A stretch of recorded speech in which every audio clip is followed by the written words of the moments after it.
अस्सलामुअलैकुम। आज हम जो है वो न्यू टॉपिक स्टार्ट कर रहे हैं।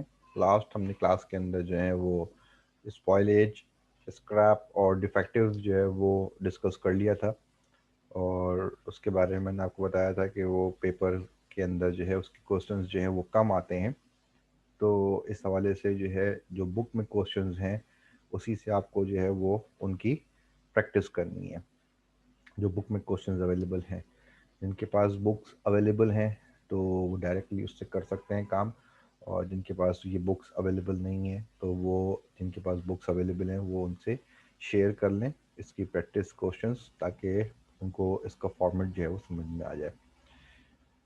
मटेरियल स्पॉयलेज, स्क्रैप और डिफेक्टिव का इश्यूज जो है वो हमने डिस्कस कर लिए थे। कौन सी एलोकेशंस जो हैं वो किस तरीके से होल प्रोडक्शन पे अप्लाई की जाती हैं, और कहाँ आप स्पेसिफिक जो है वो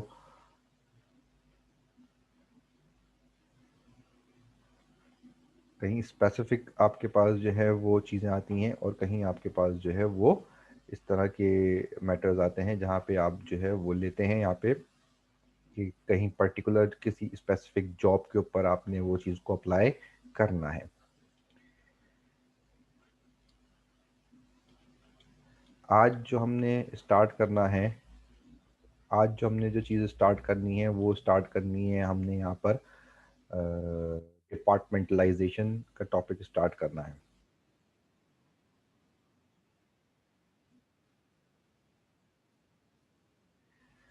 और इस डिपार्टमेंटलाइजेशन के टॉपिक के अंदर आपके पास ये चैप्टर 10 है बुक के हिसाब से, ठीक है।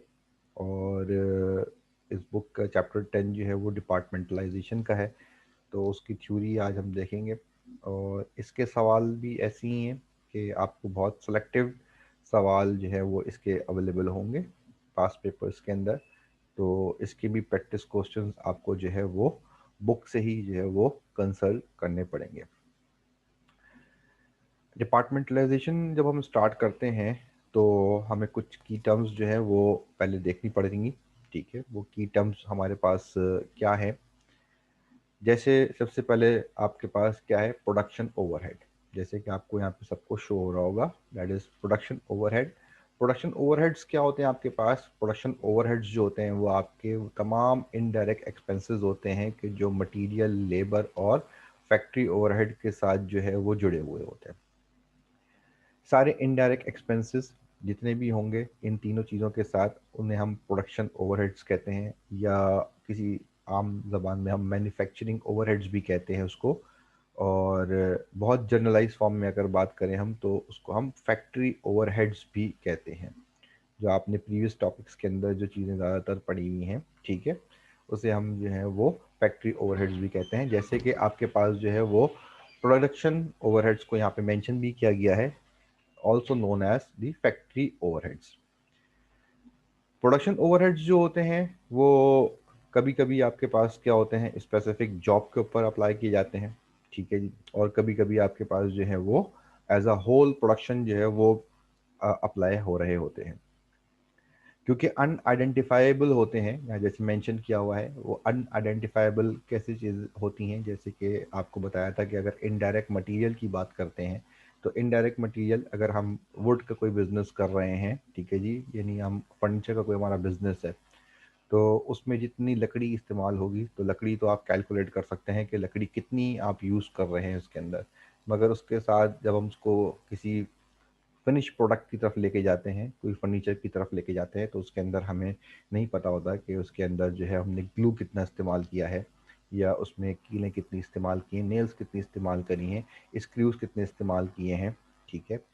तो ये सारे आपके पास इनडायरेक्ट एक्सपेंसेस होते हैं कि जो अनआइडेंटिफाई होते हैं। अनआइडेंटिफाई जो होते हैं वो कभी स्पेसिफिक जॉब के ऊपर अप्लाई हो रहे होते हैं, ठीक है जी, और कभी जो है वो होल प्रोडक्शन पे अप्लाई हो रहे होते हैं, जब भी इसको इनडायरेक्ट एक्सपेंसेस कहा जाता है। यहाँ पे भी इन्होंने कुछ एग्जांपल्स दी हैं, जैसे कि फैक्ट्री रेंट है, ठीक है जी, डेप्रिसिएशन है, मेंटेनेंस है, फैक्ट्री सप्लाईज हैं, बहुत सारी चीज़ें हैं जो फैक्ट्री से रिलेटेड होती हैं। वो आपकी डायरेक्टली किसी स्पेसिफिक यूनिट के ऊपर जो है वो अगर चार्ज हो जाती हैं तो हम उसको प्रोडक्शन ओवरहेड्स कहते हैं। अब हम आज देखते हैं दो मेन चीज़ें यहाँ पे हमें जो है वो सीखनी है, जो एक कहलाती है एलोकेशन ऑफ ओवरहेड्स और दूसरी होती है apportionment of overheads. Allocation of overheads क्या होता है आपके पास? एलोकेशन ऑफ ओवरहेड्स का मतलब है कि जब हम कोई भी ओवरहेड को चार्ज करते हैं, जब हम कैलकुलेट करते हैं, तो उस ओवरहेड कॉस्ट को हम डिफरेंट डिपार्टमेंट्स के ऊपर एलोकेट कर देते हैं। ठीक है जी। एलोकेशन का मतलब क्या है कि जो भी हमारे पास ओवरहेड कॉस्ट आ रही है उनको उनके डिफरेंट डिपार्टमेंट्स के ऊपर लागू किया जाए। जैसे कि आपके पास क्या है, over time. Over time paid to the workers of wood cutting department should be allocated to the said department only instead of entire production process। अब इससे क्या बात वाज़ेह हो जाती है कि अगर आपके पास जो वुड कटिंग डिपार्टमेंट के जो वर्कर्स हैं, अगर वो ओवर टाइम ले रहे हैं, तो ये आपके पास क्या है, अगर किसी काम की वजह से उनका ओवर टाइम चार्ज हो रहा है, तो इसका मतलब क्या हो जाएगा आपके पास कि ये ओवर टाइम जो है वो इनडायरेक्ट एक्सपेंस है। और ये इनडायरेक्ट एक्सपेंस जो है वो तमाम डिपार्टमेंट्स के ऊपर जो है वो लागू नहीं होगा। ठीक है जी। अगर फर्नीचर का बिजनेस है और उसके अंदर एक डिपार्टमेंट है जिसमें वुड कटिंग की जाती है और दूसरा एक डिपार्टमेंट है जिसके अंदर जो है वो उसकी असेंबलिंग की जाती है, ठीक है, तो अब अगर वुड कटिंग डिपार्टमेंट के अंदर लेबर्स के ऊपर वर्कलोड आता है जिसकी वजह से उनको ओवर टाइम जो है वो चार्ज हो जाता है, तो ये ओवर टाइम जो है वो एलोकेट किया जाएगा कटिंग डिपार्टमेंट के ऊपर। फिनिशिंग डिपार्टमेंट के ऊपर या प्रोडक्शन डिपार्टमेंट के ऊपर जो है वो इसकी एलोकेशन नहीं होगी। इसी तरीके से इन्होंने दूसरी एग्जांपल में जैसे कोट किया है कि मशीन डिपार्टमेंट जो है वो अगर कोई मेंटेनेंस करती है, ठीक है, बहुत सारी मशीन्स हैं जो आपके पास होती हैं फैक्ट्री के अंदर और उनकी मेंटेनेंस लागू हो रही होती है, तो वो जो मेंटेनेंस आपके पास प्रोडक्शन में जारी होती है, उस प्रोडक्शन के अंदर क्या होगा आपके पास, प्रोडक्शन के अंदर जो है वो हम यहाँ पे उसको उसकी डिपार्टमेंट की, मशीन डिपार्टमेंट की या मेंटेनेंस डिपार्टमेंट जो है उसको ही उस पर अप्लाई करेंगे। पूरी डिपार्टमेंट की इस मेंटेनेंस की कॉस्ट को या इस रिपेयर की कॉस्ट को तमाम जो है वो ओवरहेड के ऊपर एलोकेट हम नहीं कर सकते, क्योंकि ये सिर्फ कंसर्न डिपार्टमेंट से इसका ताल्लुक है। इसी का मतलब क्या होगा कि एलोकेशन जो होती है वो बेसिकली हम अपनी कॉस्ट को, जो हमारा इनडायरेक्ट एक्सपेंस जो है वो जो इनकर कर रहे हैं, हम जो इनडायरेक्ट एक्सपेंस हमारा हो रहा है उसको उसके कंसर्न डिपार्टमेंट पे ही क्या कर रहे होते हैं, हम अलॉट कर रहे होते हैं। ठीक है, this is called the allocation of overhead. जिस डिपार्टमेंट का ओवरहेड होता है हम उस डिपार्टमेंट के ओवरहेड को उसी पे ही जो है वो अलॉट कर देते हैं उसको। अपोर्शमेंट क्या होती है इसके बदले में? इसके बदले में अपोर्शमेंट ऑफ ओवरहेड का मतलब क्या होता है? अपोर्शमेंट ऑफ ओवरहेड का मतलब ये होता है कि जब हम किसी इनडायरेक्ट एक्सपेंस को डिस्ट्रीब्यूट करते हैं अमंग डिफरेंट डिपार्टमेंट्स, यानी कोई ऐसी कॉस्ट है जो कि आपके पास क्या हो, एक डिपार्टमेंट के बजाय उसका लागू वो दूसरे डिपार्टमेंट्स पे भी लागू हो रही हो, तो हम उसको पोर्शन में डिवाइड कर देते हैं अकॉर्डिंग टू डिपार्टमेंट्स। यानी आपके पास जो है वो अपॉर्चमेंट ऑफ ओवरहेड्स के अंदर आप समझ लें कि अगर लाइक कि अगर फैक्ट्री रेंट है, तो फैक्ट्री रेंट में आपका फैक्ट्री का मतलब ये है कि उसके अंदर तो 3 डिपार्टमेंट्स 4 डिपार्टमेंट्स जितने भी डिपार्टमेंट्स काम कर रहे हैं, फैक्ट्री रेंट जो होगा उन सब पे उसका अपोर्शन जो है वो एलोकेट किया जाएगा। ठीक है जी, यानी डिस्ट्रीब्यूट किया जाएगा। अब ये जो डिस्ट्रीब्यूशन है वो किसी एक डिपार्टमेंट से इसका ताल्लुक नहीं है। फैक्ट्री रेंट का ताल्लुक जो है वो किसी पर्टिकुलर एक डिपार्टमेंट से नहीं होता। जब वो एक डिपार्टमेंट से नहीं होता तो इसलिए इसे हम कहते हैं अपोर्शमेंट, यानी हम क्या करते हैं, एक किसी भी एक जो है वो हम उसको ले लेते हैं। अगर कोई ऐसा हमारे पास वो चीज़ें आती हैं लाइक अगर हमारे पास जैसे एग्जांपल हमने कोड करी, वो एग्जांपल क्या आती है हमारे पास, वो एग्जांपल जैसे हमने फैक्ट्री रेंट के लिए, फैक्ट्री रेंट का मतलब क्या है कि अगर उसके अंडर, उस फैक्ट्री के अंडर में 4 डिपार्टमेंट्स काम कर रहे हैं, तो वो जो फैक्ट्री रेंट है वो डिस्ट्रीब्यूट होगा उन चारों डिपार्टमेंट्स के ऊपर। ठीक है, जब वो चारों डिपार्टमेंट्स पे जो है वो डिस्ट्रीब्यूट होगा, that is called apportion among 4 departments. Factory rent will be apportioned, यानी फैक्ट्री रेंट को हमने अपोर्शन कर दिया है 4 डिपार्टमेंट्स के दरमियान। ठीक है, क्योंकि हम वो पर्टिकुलर फैक्ट्री रेंट जो है वो किसी एक डिपार्टमेंट के लिए नहीं दे रहे होंगे। कॉमन कॉस्ट जहाँ पे समझ भी आ नहीं रही आया, होती है, दोबारा बता। सॉरी, ये अपोर्शन वाला शुरू से समझ नहीं आया। अपोर्शन एलोकेशन समझ आ मीन गया तो। अपोर्शन मीन्स कि जब हम जो है, आप कोई कॉमन कॉस्ट होती है, किसी कॉमन कॉस्ट को अमंग डिफरेंट डिपार्टमेंट्स जो है वो डिस्ट्रीब्यूट कर दे। ठीक है जी। जब हमारे पास कोई कॉमन कॉस्ट आ जाए जो कि ऐसी कॉस्ट हो कि जो एक से ज़्यादा डिपार्टमेंट्स के ऊपर लागू हो रही हो, तो हम क्या करते हैं, उसको अपोर्शमेंट ऑफ ओवरहेड कहते हैं। और हम वो अपोर्शमेंट का मतलब है कि हम उस इनडायरेक्ट एक्सपेंस को डिवाइड कर देते हैं या डिस्ट्रीब्यूट कर देते हैं अमंग दोज डिपार्टमेंट्स। लाइक अगर एक फैक्ट्री है, उस फैक्ट्री के अंदर 4 डिपार्टमेंट्स हैं और वो फैक्ट्री रेंट आउट है, तो जो फैक्ट्री रेंट होगा, वो फैक्ट्री रेंट जो होगा वो डिस्ट्रीब्यूट हो जाएगा उन 4 डिपार्टमेंट्स के ऊपर। This is called apportionment of overheads.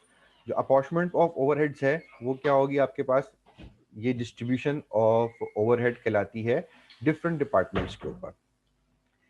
अब अगर हम इसको जो है वो डिस्टिंग्विश करें, लाइक एलोकेशन और अपॉर्चमेंट ऑफ ओवरहेड्स को, तो एलोकेशन में आपके पास क्या होता है, overhead cost can be allocated without any basis to specific department. ठीक है जी।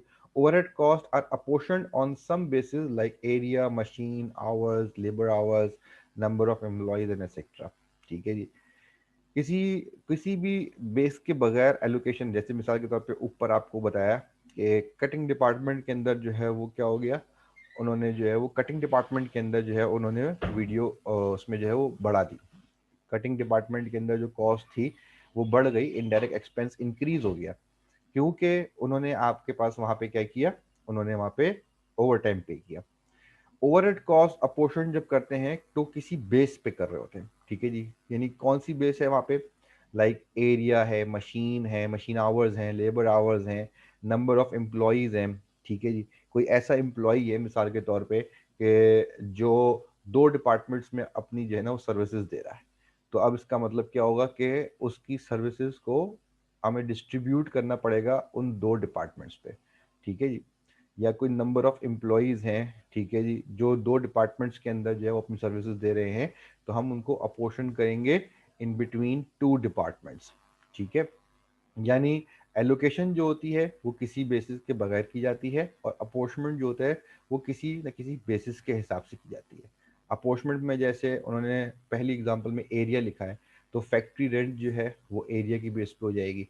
फैक्ट्री रेंट जो है वो फैक्ट्री का पूरा एरिया है, और उस एरिया के अंदर आपके पास जो है वो डिफरेंट डिपार्टमेंट्स हैं, तो वो फैक्ट्री एरिया, फैक्ट्री रेंट जो है वो अकॉर्डिंग टू एरिया हम क्या करेंगे, वो डिस्ट्रीब्यूट कर देंगे।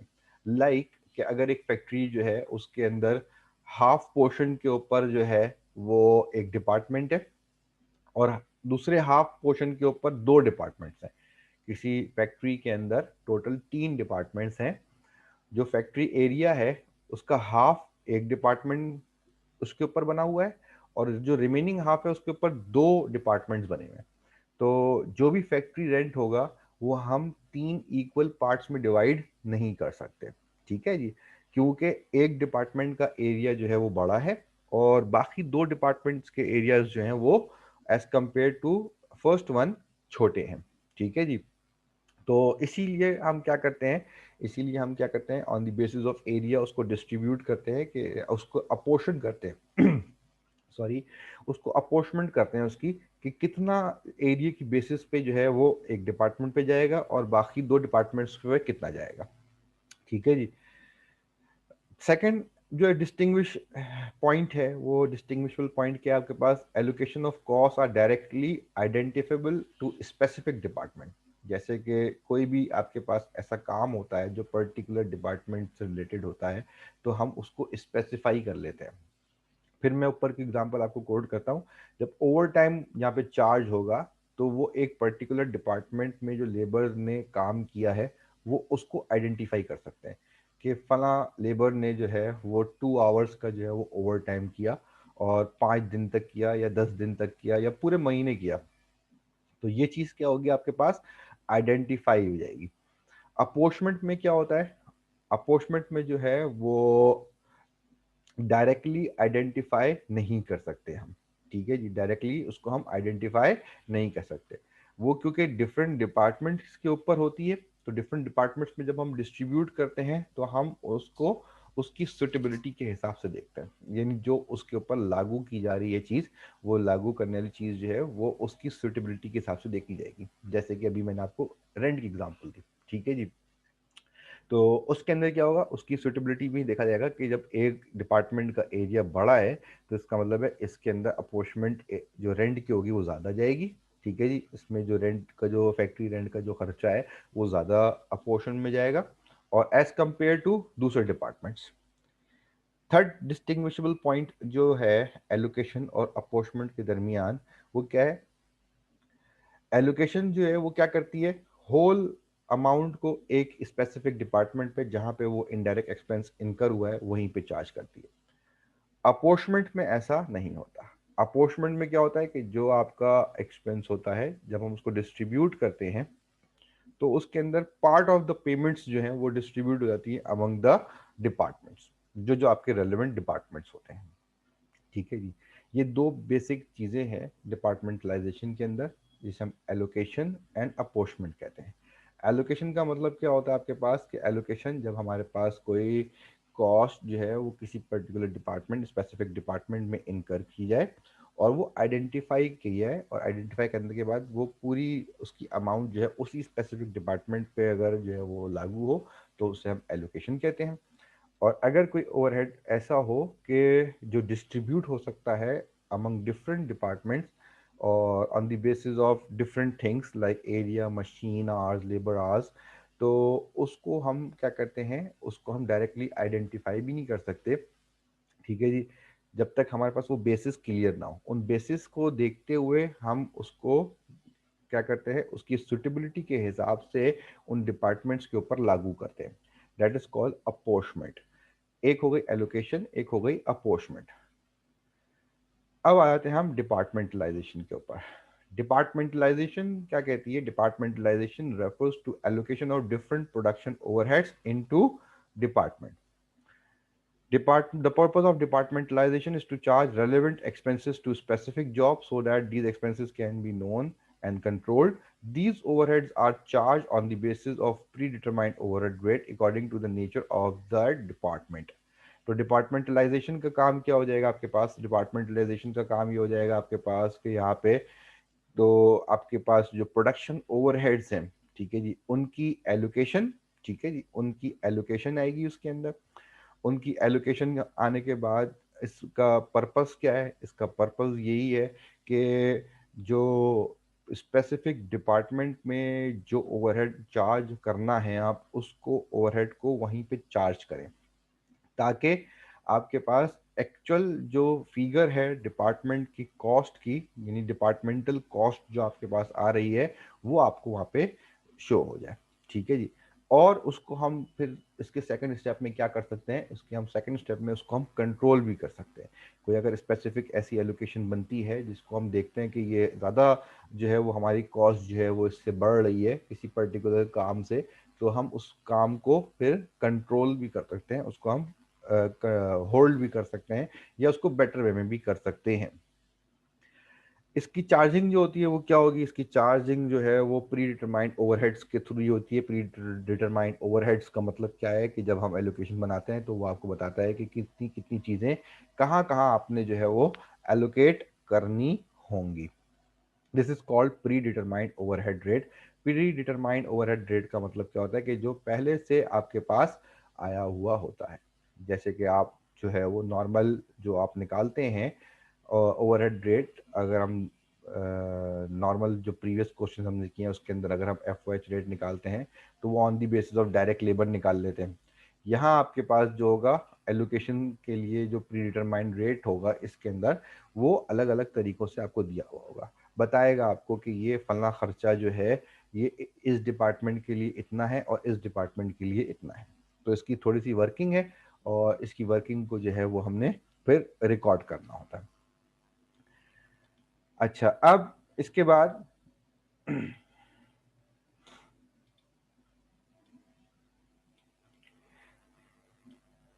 यहाँ आपके पास जो है डिपार्टमेंट्स जब हम क्लासिफाई करते हैं तो क्लासिफिकेशन ऑफ डिपार्टमेंट जो है वो हमारे पास क्या है, टू मेन डिपार्टमेंट्स हैं। एक हमारा प्रोड्यूसिंग डिपार्टमेंट है और एक हमारा सर्विसेज डिपार्टमेंट है। प्रोड्यूसिंग डिपार्टमेंट का मतलब क्या है कि जो डायरेक्टली आपकी प्रोडक्शन से रिलेट कर रहा होता है। प्रोड्यूसिंग डिपार्टमेंट नाम से पता चल रहा है आपको कि क्या, जब आपके पास जो है वो कोई चीज़ बनने के लिए आएगी तो वो प्रोड्यूसिंग डिपार्टमेंट में आएगी, उसके अंदर डिफरेंट डिपार्टमेंट हो सकते हैं, ठीक है जी, और उससे गुजर के आपकी प्रोडक्ट जो है वो तैयार होती है।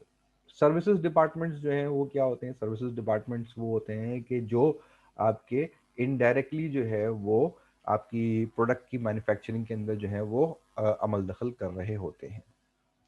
यहाँ पे अगर हम इस चार्ट को देख लें तो प्रोड्यूसिंग डिपार्टमेंट नॉर्मली आपके पास क्या होता है, cutting, finishing, polishing, mixing, refining, weaving, spinning, ठीक है जी, मिलिंग, असेंबलिंग, ये सब प्रोड्यूसिंग डिपार्टमेंट की जो है वो आपको एग्जांपल्स दी हैं।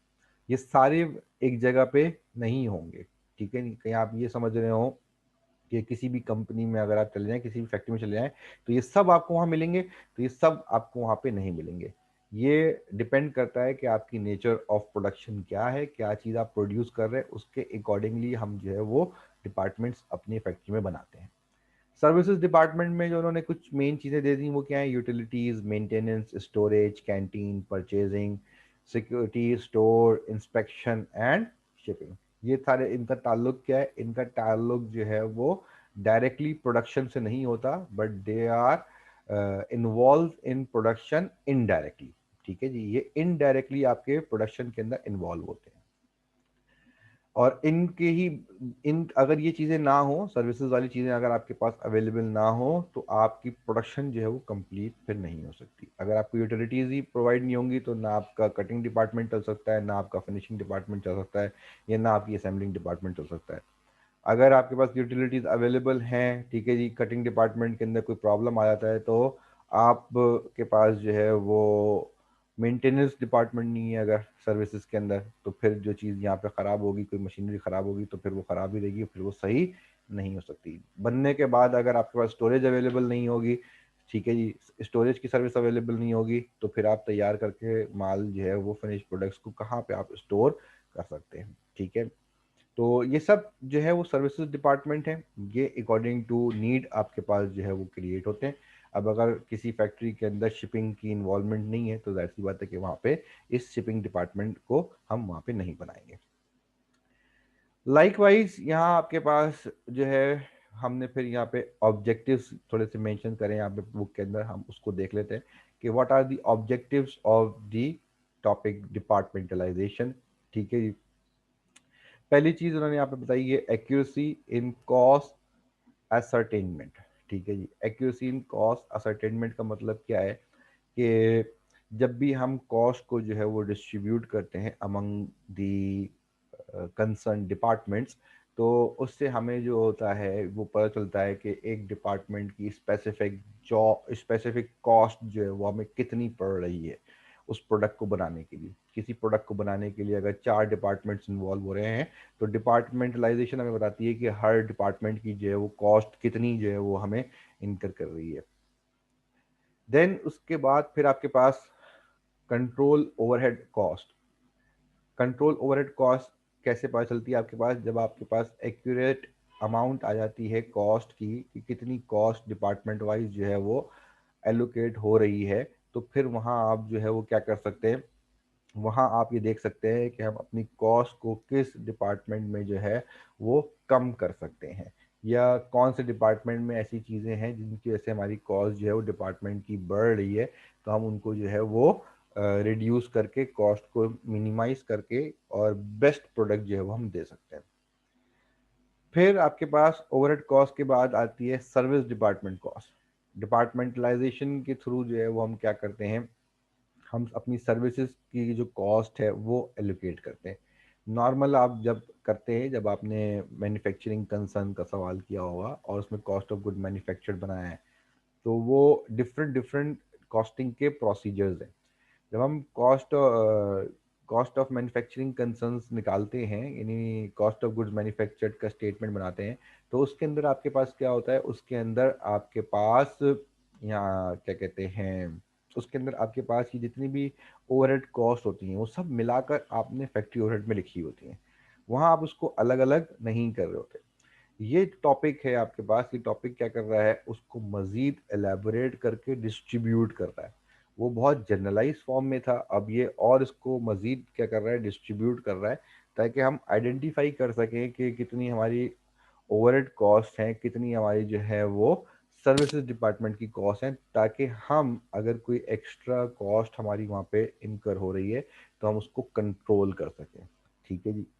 कोई लीकेज है अगर कॉस्ट के अंदर, तो हम उसको आइडेंटिफाई कर सकें और उसको फिर कंट्रोल करें। फोर्थ जो इसका बेनिफिट है वो क्या है, फॉरकास्टिंग एंड बजटिंग। जब हम कॉस्ट को कंट्रोल की बात करते हैं तो उसके लिए हमें जो है वो क्या करनी पड़ती है, बजटिंग करनी पड़ती है। और बजटिंग करने के लिए जब तक हमें पता नहीं होगा कि हमारे डिपार्टमेंट में कितनी कॉस्ट जो है वो अप्लाई हो रही है, जब तक हम जो है वो उसको जो है वो बजट नहीं कर सकते। बजट करने के लिए आपको पहले पता होना चाहिए कि हमने लास्ट टाइम जो भी कॉस्ट इस पे इनकर करी है, वो कॉस्ट जो है वो कितनी थी, इस डिपार्टमेंट की कॉस्ट कितनी थी यहाँ पे। ठीक है जी। तो अब यहाँ आपके पास क्या आ गया, यहाँ आपके पास ये आती है फॉरकास्टिंग और बजटिंग में इसकी नीड बन जाती है। देन उसके बाद आपके पास यहाँ पे क्या आती है, नंबर 5 पे आपके पास जो है वो आती है, दैट इज द वैल्यूएशन। ठीक है, वैल्यूएशन ऑफ इन्वेंट्रीज।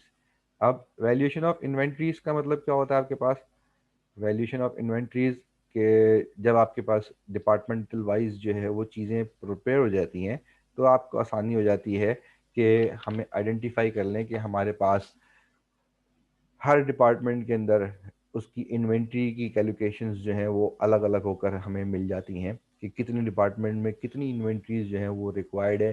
कहीं ऐसा तो नहीं हो रहा कि हमारी जो इन्वेंट्री एलोकेशंस हैं, ठीक है, डिपार्टमेंट वाइज, कहीं वो ऐसा तो नहीं है कि एक्सीड कर रही हूँ, जितनी हमें चाहिए, जितनी नीड है उससे ज़्यादा हमें वहाँ पे भेजी जा रही हूँ और वो वहाँ जाकर जो है वो ख़राब हो रही है। जो लास्ट टॉपिक हमने पढ़ा जिसके अंदर स्पॉयलेज, स्क्रैप और डिफेक्टिव की बात करी थी, उसके अंदर भी इन्वेंट्रीज का जो है वो अमल दखल था। उससे पहले हमने इन्वेंट्री, मटेरियल इन्वेंट्रीज को भी कवर किया है। यानी आपके पास क्या होता है कि जब आपके पास जितनी मटेरियल की इन्वेंट्री है, ठीक है जी, जितनी मटेरियल की इन्वेंट्री आपको मिल रही है, उस मटेरियल की इन्वेंट्री कम जो है वो इस्तेमाल हो रही है और वहाँ आपको जो है वो ज़्यादा जो है वहाँ पे वेस्ट में चली जाती है, यानी वो यूज़ नहीं हो रही, तो वो बड़े बड़े क्या होती है, वो स्पॉइल हो जाती है। ठीक है जी, या उसके अंदर जो है वो डिफेक्टिव चीज़ें चीज़ें डिफेक्ट्स जो है वो उसमें क्रिएट होने शुरू हो जाते हैं। तो हम इसके अंदर वैल्यूएशन ऑफ इन्वेंट्रीज के अंदर भी जो है वो क्या कर सकते हैं, हम करेक्ट वैल्यू कर सकते हैं कि हमें कितनी नीड जो है वो इस इन्वेंट्री की इस डिपार्टमेंट में है, और हम उतनी ही इन्वेंट्री को एलोकेट करके वहाँ भेजें, ताकि उसके अंदर जो लास्ट टॉपिक हमने पढ़ा है स्पॉइलेज और स्क्रैप और डिफेक्टिव का, वो वाला एस्पेक्ट जो है वो कम से कम हो जाए। अब अपोर्शमेंट क्या होती सर है, सर ये जो पहली हेडिंग है वो एक दफा फिर से समझा दो। एक्यूरेसी। एक्यूरेसी इन कॉस्ट वाली। जी जी एक्यूरेसी जी। इन कॉस्ट असरटेनमेंट जो है वो क्या, आपके पास departmentalisation ensures accuracy through appropriate allocation and apportionment of overheads. ठीक है, जैसे हमने दोनों चीज़ों को डिस्टिंग्विश किया है कि एलोकेशन और अपॉर्चमेंट क्या चीज़ होती है, तो इसका पहला काम ही क्या होता है, जो एलोकेशन वाली चीज़ है वो उस स्पेसिफिक डिपार्टमेंट पे जाए, और जो डिस्ट्रीब्यूट होने वाली चीज़ है वो अमंग कंसर्न डिपार्टमेंट्स में उसको डिस्ट्रीब्यूट किया जाए, यानी अपोर्शमेंट की जाए उस ओवरहेड की उन डिपार्टमेंट्स के अंदर। डिपार्टमेंटलाइजेशन का फंक्शन जो है वो क्या होगा, पहला फंक्शन ये है कि जो एलोकेशन वाली चीज़ है वो एलोकेशन वाले डिपार्टमेंट में चले जाए। ठीक है, क्योंकि वो किसी पर्टिकुलर स्पेसिफिक जॉब या स्पेसिफिक डिपार्टमेंट से उसका ताल्लुक होता है। और जब हम अपॉर्चमेंट की बात करते हैं तो अपॉर्चमेंट में क्या होता है आपके पास, कि हमने अपने ओवरहेड को डिस्ट्रीब्यूट करना होता है, किसमें, अमंग अमंग आपके जो कंसर्न डिपार्टमेंट्स हैं उनको। ठीक है, अब यहाँ पे उन्होंने कुछ जो है वो types of factory overhead provide किए हैं। ठीक है जी, और उसकी बेसिस ऑफ अपॉर्चमेंट भी बताइए आपको। अब फैक्ट्री रेंट, हमने जैसे बताया आपको, क्या फ्लोर एरिया के हिसाब से जो है वो क्या होता है, on the basis of floor area उसकी अपॉर्चमेंट की जाती है। फैक्ट्री रिपेयर्स एंड मेंटेनेंस भी आपके फ्लोर एरिया के हिसाब से की जाती है, कि आपके जो फैक्ट्री की रिपेयरिंग है वो किस एरिया के अंदर, किस डिपार्टमेंट में, यानी एरिया एलोकेट करता है किस डिपार्टमेंट में आपकी जो है वो रिपेयर एंड मेंटेनेंस का काम हो रहा है। ठीक है जी। रिपेयर एंड मेंटेनेंस जो है वो सिर्फ जो है वो मशीन की रिपेयर और मेंटेनेंस से इसका ताल्लुक नहीं होता। अगर किसी फैक्ट्री में किसी पार्ट में जो है वो कोई कमरा अगर आपको बनाना है या कमरा डिस्टर्ब हो गया या ख़राब हो गया उसको रिनोवेट करना है, that will be also factory repairs and maintenance. Heat and light आपके पास क्या है, एरिया और मीटर यूनिट से आप आइडेंटिफाई करते हैं। ठीक है जी। इमीडिएट मीटर यूनिट्स का मतलब क्या होता है आपके पास, मीटर यूनिट्स का मतलब होता है कि उसके ऊपर कैलकुलेशंस में आपके पास जो मशीन चल रही है, ठीक है, उसके अंदर, या आपके पास अगर इलेक्ट्रिसिटी की बात करते हैं या गैस की बात करते हैं तो उनके यूनिट्स के हिसाब से जो है वो हम क्या करते हैं, उसको डिस्ट्रीब्यूट करते हैं। लाइक वाइज अगर हमारे पास जो है वो 3 डिपार्टमेंट्स हैं, तो 3 डिपार्टमेंट्स के अंदर 3 जो है वो प्लांट्स अलग अलग चल रहे हैं, तो हम क्या कर सकते हैं, हम किसी 2 डिपार्टमेंट्स के अंदर हैवी प्लांट्स हैं और एक डिपार्टमेंट के अंदर जो है वो इतना हैवी प्लांट नहीं है, तो हम उसकी कैलकुलेशन करने के लिए क्या करते हैं, हम उसकी कैलकुलेशन करने के लिए एक सब मीटर्स जो है वो लगा देते हैं। सब मीटर हमें वो बताता है कि हर डिपार्टमेंट के अंदर कितना यूनिट्स जो है वो आपने यूटिलाइज किए हैं, और उसकी बेसिस पे ही हम क्या करते हैं, उसकी बेसिस पे हम इसका अप्रोचमेंट बनाते हैं। ठीक है जी। रेंट, टैक्सेस, रेट्स, इनको हम फ्लोर एरिया के हिसाब से डिस्ट्रीब्यूट करते हैं। ठीक है जी। देन उसके बाद जो है वो हमारी फैक्ट्री बिल्डिंग की इंश्योरेंस जो है, ठीक है, वो कॉस्ट ऑफ बिल्डिंग की बेसिस के ऊपर जो है वो हम डिस्ट्रीब्यूट करेंगे। ठीक है। पावर जो है वो वॉट्स के अंदर, पावर का यूनिट जो है वो क्या होता है, किलो वॉट होता है, तो वो किलो वॉट के हिसाब से जो है वो मेजरमेंट होगी। जैसे हम जो है वो सब मीटर्स लगाते हैं, सब मीटर्स लगाने से हमें पता चलेगा कि कितने बिजली के यूनिट्स कौन कौन सा डिपार्टमेंट जो है वो यूटिलाइज कर रहा है, और उसके साथ साथ कंजम्पशन के अंदर किलोवाट्स के अंदर भी जो है वो आपको पावर के अंदर डिस्ट्रीब्यूशन मिल जाती है कि आपने कितने किलोवाट जो है वो इस्तेमाल किए हैं। ठीक है जी। फायर इंश्योरेंस जो है वो एसेट वैल्यू की बेसिस पे अपॉर्चमेंट होती है उसकी, यानी आपके पास किसी डिपार्टमेंट के अंदर जो है वो एक मशीनरी है और एक डिपार्टमेंट है जिसके अंदर 10 मशीनरीज हैं, तो जब हम फायर इंश्योरेंस करेंगे तो ऐसी बात है कि जो एसेट वैल्यू 10 मशीन्स के डिपार्टमेंट की ज़्यादा हो जाएगी, और जिस डिपार्टमेंट में एक आपकी मशीन है, ठीक है जी, उसके अंदर एसेट वैल्यू जो है वो कम आएगी, तो उसकी फायर इंश्योरेंस कम होगी, एलोकेशन अपोर्चमेंट में कम जाएगी, और जिसके 10 मशीन्स हैं उसकी अपॉर्चमेंट जो है वो ज़्यादा बनेगी। एम्प्लॉय बेनिफिट्स जो हैं, ठीक है जी, एम्प्लॉय ओल्ड एज बेनिफिट, ठीक है, ईओबीआई, सोशल सिक्योरिटी, ये वेजेस डिपार्टमेंट की बेसिस पे या मशीन आवर्स की बेसिस पे कितने आवर्स उसके ऊपर वर्किंग हो रही है, लेबर काम कर रहे हैं, उसके हिसाब से जो है वो उसकी अपॉर्चमेंट बनती है। ठीक है। और कैंटीन जो होती है, कैंटीन की जो अपॉर्चमेंट है वो बनती है नंबर ऑफ एम्प्लॉयज़ की बेसिस के ऊपर, कि अगर डिपार्टमेंट वाइज जो है वो जाहिर सी बात है कि अगर एक डिपार्टमेंट है जिसके अंदर 100 लेबर काम कर रही है, एक डिपार्टमेंट है उसके अंदर 10 लेबर्स काम कर रहे हैं, और एक डिपार्टमेंट इसमें 50 लेबर्स काम कर रहे हैं, और कैंटीन आपके पास जो है वो एक है। ऑब्वियस है कि जो कैंटीन का जो ओवरहेड होगा फिर उसको जब हम अपोर्शन करेंगे तो वो नंबर ऑफ एम्प्लॉयज़ के हिसाब से करेंगे। ऑब्वियस सी बात है कि जिसके 10 एम्प्लॉयज़ होंगे जिस डिपार्टमेंट है, उसके अंदर कॉस्ट की जो अपॉर्चमेंट होगी वो कम होगी, एज कम्पेयर टू दोज कि जिनके पास जो है वो 100 लेबर्स जो है वो डिपार्टमेंट में काम कर रहे होंगे। ठीक है जी। ये कुछ टाइप ऑफ फैक्ट्री ओवरहेड्स हैं, ठीक है, और उन टाइप्स ऑफ फैक्ट्री ओवरहेड के बेस बताया उन्होंने कि किन किन बेसिस के ऊपर जो है वो क्या कर रहे हैं आप, वो किन किन बेसिस के ऊपर जो है उनको अपॉर्चमेंट जो है वो उनका आप बना रहे हैं। अब इससे रिलेटेड इसका एक क्वेश्चन है, ठीक है, जो यहाँ पर नेक्स्ट हमने जो है वो पहले से शेयर किया हुआ है आपको। ठीक है। इस क्वेश्चन को हम डिस्कस कर लेंगे यहाँ पे, और उसके बाद फिर जो है वो हम इस चीज़ों को आपको यहाँ पे दे देंगे। Nool Leather manufactures product using 4 departments A, B, C and D.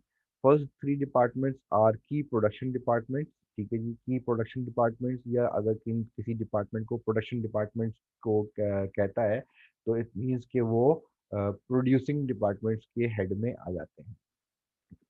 While D is indirectly involve in production, जब वो किसी डिपार्टमेंट को कहेगा कि ये इनडायरेक्टली इन्वॉल्व है, इट मीन्स के it is servicing department. Following actual cost were incurred during the period. अब यहाँ जो आपको वो चीज़ें बता रहा है, यहाँ पे वो तमाम टोटल चीज़ें बता रहा है आपको। फैक्ट्री रेंट 5000 है, मशीन रिपेयर्स 3000 है, एम्प्लॉयर्स ईओबीआई कॉन्ट्रीब्यूशन 750, ठीक है जी, एम्प्लॉयर्स ईओबीआई कॉन्ट्रीब्यूशन आपको पता है कि वो एफ में चार्ज होता है। जो एम्प्लॉयज कंट्रीब्यूशन होता है, ये आपने फैक्ट्री लेजर जनरल लेजर के अंदर जो है वो एंट्री में भी बनाया है कि जो एम्प्लॉयज कंट्रीब्यूशन होता है वो आप चार्ज करते हैं एफ के अंदर। अच्छा, अब उसको हम यहाँ से क्या करेंगे, अपॉर्चमेंट बनाएंगे उसकी। Machine depreciation 2250, fire insurance on stock 2500, power 4500, utilities rupees 7500 and heat and light that is rupees 600। ये टोटल हमारे पास खर्चे जो है, एक्चुअल जो खर्चे हुए हैं वो इन्होंने यहाँ पे बता दिए आपको। नीचे जो इन्होंने इंफॉर्मेशन आपको प्रोवाइड की है वो कॉस्ट अपॉर्चमेंट की इंफॉर्मेशन है, ठीक है जी। यानी आपको उन्होंने अपनी फैक्ट्री का जो बेसिक डेटा है, जिसकी बेसिस के ऊपर आपने अपॉर्चमेंट करनी है, वो आपने यहाँ पे इन्होंने आपको बताई। Department A B C and D आपको उन्होंने पहले मेंशन कर दिए हैं। एरिया बताया उन्होंने यहाँ पे, डिपार्टमेंट ए का area that is 3000, department B का area 2200 square feet, 2200 square feet, department C का area 1800 square feet and department D का area 1000 square feet. Number of employees आपके पास कितने हैं, डिपार्टमेंट ए के अंदर 40 हैं, बी के अंदर 30 हैं, डिपार्टमेंट सी के अंदर 20 और डिपार्टमेंट डी के अंदर है आपके पास 10। इसी तरीके से प्लांट की डिटेल्स दे दी हैं। हॉर्स पावर के अंदर 48 हॉर्स पावर डिपार्टमेंट ए है, 36 horse power department B, department C 24 horse power and department D is 12 horse power. Services department आपके पास क्या है, देखिए लेस कंज्यूमिंग है, ठीक है जी। उसके अंदर ओवरहेड इतने नहीं आते क्योंकि वो डायरेक्टली इन्वॉल्व नहीं होता। मशीन वैल्यूज आपके पास कितनी आ रही है, 48,000 department A, 36 department B, 24,000 department C and 12,000 department D. And stock values आपको दे दी उसने 30,000, 18,000 and 12,000 for department A B and C. और स्टॉक वैल्यू जो है वो डिपार्टमेंट डी में नहीं आ रही क्योंकि ये सर्विसेज डिपार्टमेंट है। Allocate each overhead on most suitable basis and find the total overhead cost.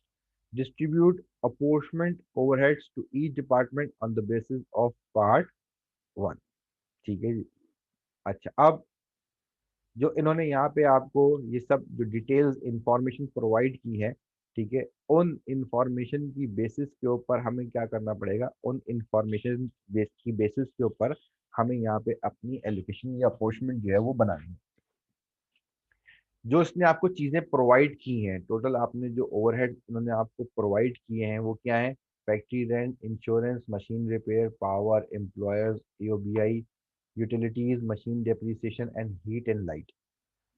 अब ये फैक्ट्री रेंट जो है वो पूरा तमाम फैक्ट्री के लिए आ रहा है 5000। इसका मतलब है इसका बेस क्या हो गया, एरिया हो जाएगा, जो कि यहाँ पे आपको स्क्वायर फीट में गिवन है। फायर इंश्योरेंस ऑन स्टॉक जो है वो स्टॉक वैल्यू पे गिवन है। स्टॉक वैल्यू जो है वो आपके पास यहाँ पर आ रही है 30, 18 एंड 12,000, ठीक है जी। ये स्टॉक वैल्यू जो 2500 है ये शो कर रही है, ये आपके पूरे पीरियड की कॉस्ट है। मशीन रिपेयर्स जो है on the basis of machine होगा, ठीक है। पावर जो है on the basis of horse power हो जाएगी आपके पास। एम्प्लॉयर्स कंट्रीब्यूशन जो है वो नंबर ऑफ एम्प्लॉयज पे आप क्या करेंगे, एलोकेट या पोस्टमेंट बनाएंगे इसकी। यूटिलिटीज जो है वो एरिया बेसिस होती हैं, ठीक है। मशीन डेप्रिसिएशन जो है वो मशीन वैल्यू के हिसाब से जो है वो हम क्या करेंगे, एलोकेट करेंगे। हीट लाइट जो है वो भी आपके पास एरिया स्क्वायर फीट की बेसिस के ऊपर ही हम क्या कर रहे हैं, तो इसको हम यहाँ पे एलोकेट कर रहे हैं। अब यहाँ आपके पास क्या है, ये जो 4 डिपार्टमेंट्स दिए हुए हैं, इन 4 डिपार्टमेंट्स का इन्होंने यहाँ पे रेशो कैलकुलेट किया हुआ है। ये रेशो कैसे कैलकुलेट किया हुआ है, एरिया स्क्वायर फीट के हिसाब से अगर हम देखें कि department A B C and D, तो इट मीन्स कि 3000, 2200, 1800 एंड 1000। यानी इसका मतलब ये हो जाएगा आपके पास कि ये आपके पास जो आ रहा है वो यहाँ पे ये शो करेगा आपके पास। लेट सपोज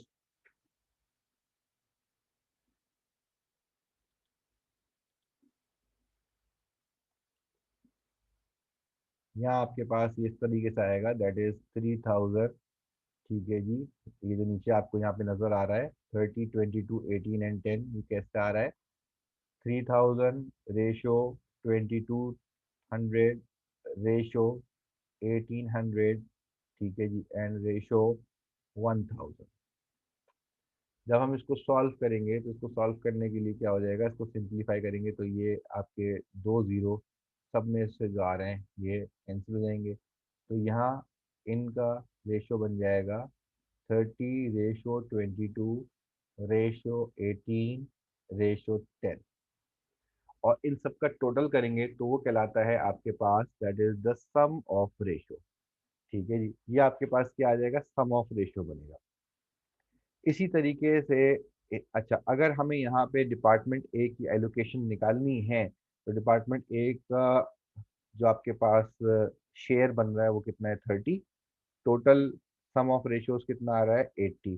तो इसको कैलकुलेट करने के लिए हमें क्या करना पड़ेगा, इसका फ्रैक्शन लाना पड़ेगा, 30/80 मल्टीप्लाई बाय, यहाँ जो आपके पास फैक्ट्री रेंट है आपके पास वो कितना आ जाएगा, 5000। ये आपको आगे अभी शो न हो जाएगा।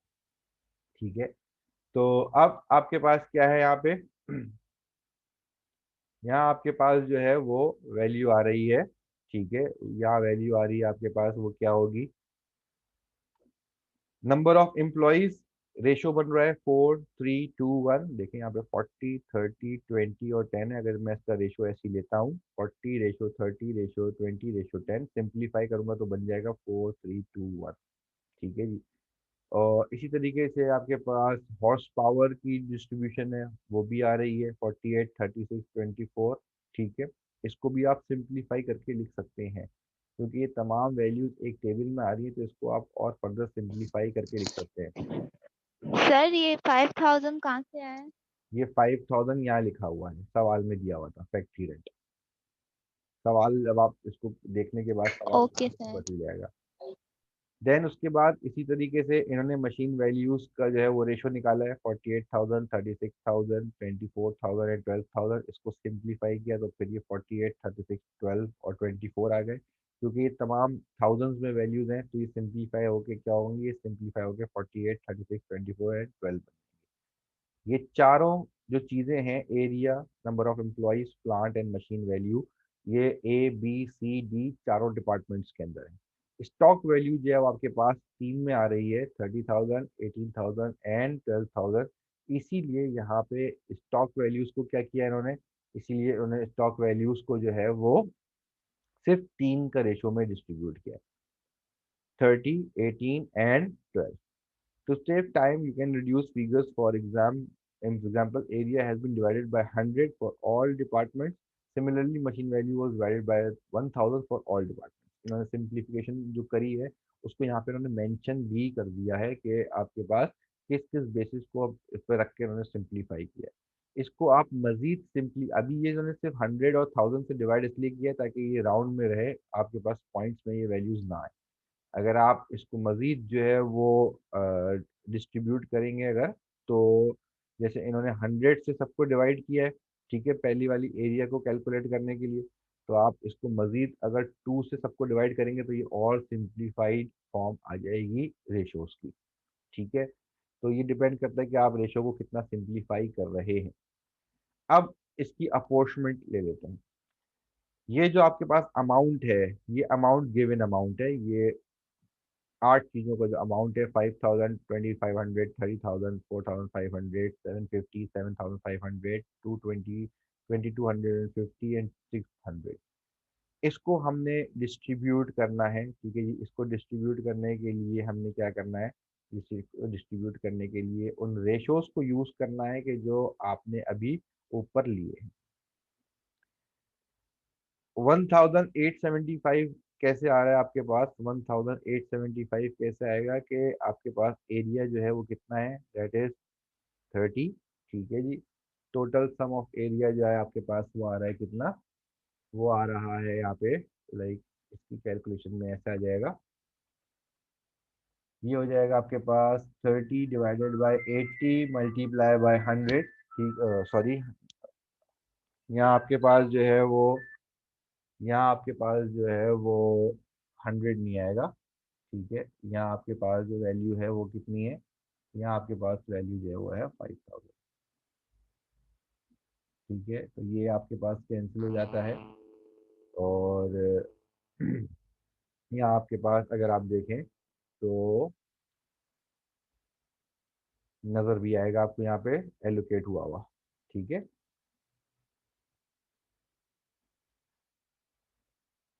30 डिवाइडेड बाई 80 मल्टीप्लाई बाय 5000, और ये आ रहा है आपके पास 1875, ठीक है। इसी तरीके से आपके पास जो है वो क्या है, इसी तरीके से आपके पास जो है वो 5000 मल्टीप्लाई बाय 22, ठीक है। ये 22 आ रहा है बी सेक्शन, बी का रेशो है, divided by sum of ratio 22 divided by 80 multiply by 5000। तो बी का एरिया कितना आ गया, बी का एरिया के हिसाब से इसकी कॉस्ट बन जाएगी 1375। इसी तरीके से इन्होंने क्या किया है, सी को एलोकेट किया है और डी को एलोकेट किया है, ठीक है। अच्छा, इसके बाद आपके पास जो फायर इंश्योरेंस है, ठीक है जी, वो स्टॉक वैल्यू के ऊपर जो है वो डिस्ट्रीब्यूट हो रही है। जब स्टॉक वैल्यू के ऊपर डिस्ट्रीब्यूट होगी तो स्टॉक वैल्यू आपके पास कितनी आ रही है, 30, 18 एंड 12। जब 30, 18 और 12 में आप डिस्ट्रीब्यूट करेंगे स्टॉक वैल्यू को, स्टॉक वैल्यू की बेसिस पे फायर इंश्योरेंस को, तो यहाँ आपके पास सर्विसेज डिपार्टमेंट में फिर कुछ नहीं आएगा, क्योंकि स्टॉक वैल्यू का कंसर्न सिर्फ प्रोड्यूसिंग डिपार्टमेंट से होता है, सर्विसेज डिपार्टमेंट से नहीं होता।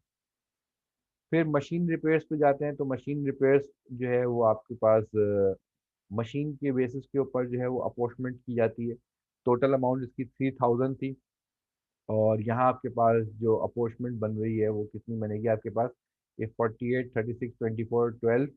इसको हम रेशो वाइज जो है वो जब हम डिस्ट्रीब्यूट करेंगे, जैसे हमने यहाँ रेंट को डिस्ट्रीब्यूट किया है, वैसे ही हम क्या करेंगे, इस मशीन वैल्यू के हिसाब से भी डिस्ट्रीब्यूशन करेंगे।